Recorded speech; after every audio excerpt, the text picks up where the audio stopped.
या बैठकीत नेमकी आता काय काय चर्चा होती हे देखील पाहावं गेल्या बैठकीनंतर संवाद साधतील हे देखील पाहणं महत्वाचं असेल। मागील काही दिवसांपासून संजय राऊत या सगळ्या युती संदर्भात जास्त काही बोलत नाहीत। आपण बघितलं तर लोकसभा विधानसभेला अनेक जागांवरच्या घोषणा त्यांनी स्वतः केल्या आहेत, मात्र यावेळी संजय राऊत थोडेसे सावकाशपणे या सगळ्या भूमिका आहेत आणि अशा स्थितीत आज काही वेळात जेव्हा बैठक होईल त्यानंतर संवाद साधतील का हे देखील पाहावं लागेल। मात्र आज अत्यंत महत्वाचा दिवस आहे ठाकरे बंधूंच्या युती संदर्भातील, कारण उद्यापासून उमेदवारी अर्ज भरायला सुरुवात होणार आहे 23 तारीखपासून आणि तत्पूर्वी सर्व घोषणा होणे महत्वाचं आहे।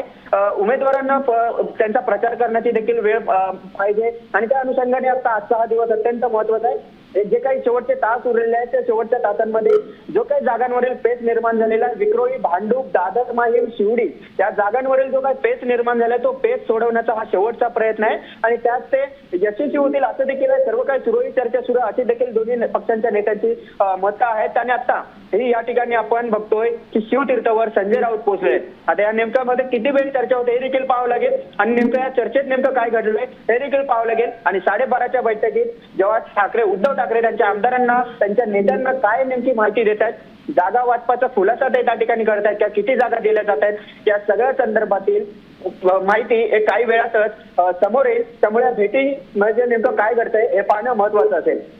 नक्कीच धन्यवाद आपण दिलेल्या सविस्तर माहितीबद्दल।